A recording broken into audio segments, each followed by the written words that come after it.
Juízes capítulo 18, vemos aqui neste contexto da história o encontro de Mica e os homens da tribo de Dan. Acontece que, como já falamos na reflexão anterior, o capítulo começa já dizendo, olha, naqueles dias não tinha um rei em Israel e cada um fazia o que achava que era melhor, né? E essa tribo de Dan estava procurando uma terra para poder se estabelecer, porque até aquele dia não tinha sido recebido nenhuma herança do povo de Israel.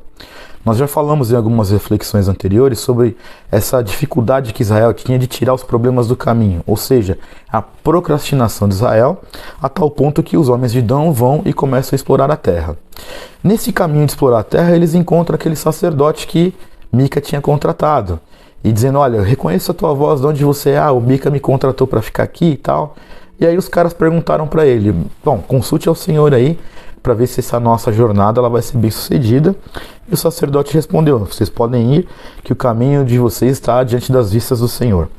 E aí esses 5 homens, que eram um grupo, né, específico, desses homens aí da tribo de Dan, vão até a cidade de Laís, que era o nome da cidade, e fazem aquela vistoria e dizem, não, esse lugar aqui é bom, vamos tomar esse lugar aqui à força.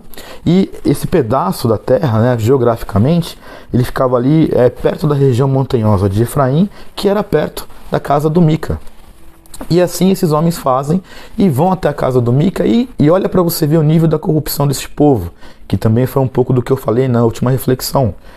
A corrupção era tão grande que eles entraram na casa do Mica e viram os ídolos.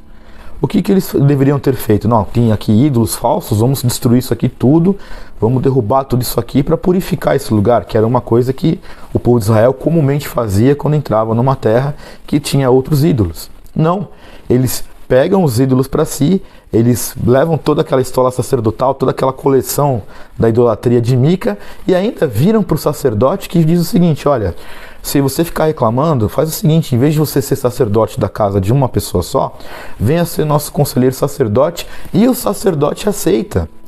Então você enxerga claramente que a corrupção da religião aqui nesse contexto não é só das pessoas, é também em grau muito maior de ofensa a Deus dos sacerdotes. O sacerdote, a Bíblia fala que o sacerdote ficou contente com essa proposta, pegou a estola sacerdotal, os ídolos do lar, a imagem de escultura e entrou no meio do povo. Ou seja, o sacerdote que deveria ser ali a voz para anunciar esse juízo de Deus, muito pelo contrário, ele gostou da proposta, para ele fez sentido. Vem para um lugar maior, nós vamos te dar uma condição melhor, você não vai ser um sacerdote particular, você vai ser um sacerdote maior, como se fosse uma carreira de empresas, né? E ele acha bonito isso. E a Bíblia fala, coloca abertamente isso, sobre isso tudo. E também no final do capítulo mostra esse embate de Mica com a tribo de Dan. Porque quando Mica volta para casa e ele vê que tudo isso está acontecendo, ele vai atrás dos homens de Dan e fala o seguinte, pô, vocês estão me levando o meu sacerdote, estão levando os meus ídolos, o que mais eu tenho para fazer aqui nessa vida? E aí os homens de Dan falam o seguinte, é melhor que você se acalme, porque senão nós vamos ficar zangados com você e vai ficar ruim para você. E a palavra fala que Mica, percebendo que aqueles homens, eles eram mais numerosos, eles eram mais fortes, ele se conforma, dá meia volta e vai para casa. E você percebe então que o povo de Dan, então, invade esta terra, levando esses ídolos mentirosos, a estola de idolatria, levando esse sacerdote vendido, estabelecem ali então uma cidade deles, de fato, e você percebe esse embate. Mica pervertendo um sacerdote que não fala nada de Deus. Aí os homens de Dan vão até lá, corrompem, né, esse sacerdote mais do que já estava, né, meio que subornam ele para ficar recebendo mais dinheiro. Ele aceita, Mica vai atrás dos ídolos, ou seja, nesse momento da história, a perversão era tão grande que nenhum desses momentos traz alguém que tenha tido algum lampejo de lucidez dizendo o seguinte, o que eu estou fazendo está errado.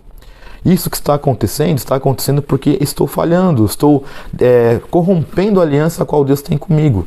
Aqui você vê claramente o problema da religião que cega as pessoas. As pessoas não se relacionavam com Deus, ainda que falavam que era o povo de Deus, não se relacionavam com Deus, sacerdotes vendidos, e qualquer tipo de coincidência com a nossa realidade de hoje não vai ser tratado como mera coincidência. Coincidência entre aspas, né?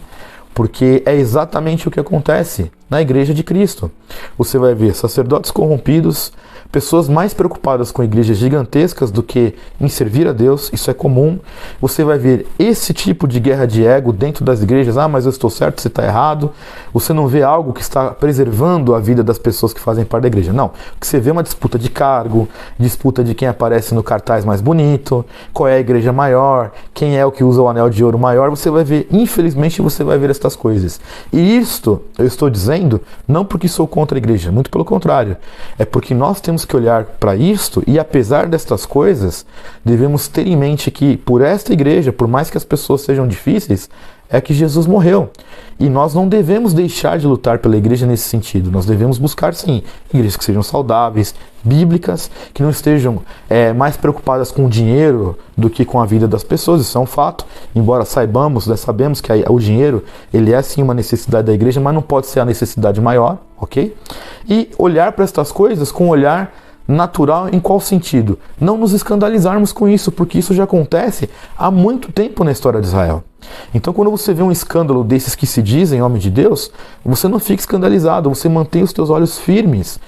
Continue servindo com qualidade na sua igreja, continue fazendo e lutando para que a sua igreja também seja uma igreja saudável, cuidando, ensinando, aprendendo e servindo as pessoas. É para isso que esses exemplos estão aqui, justamente para que nós saibamos o que não devemos fazer hoje.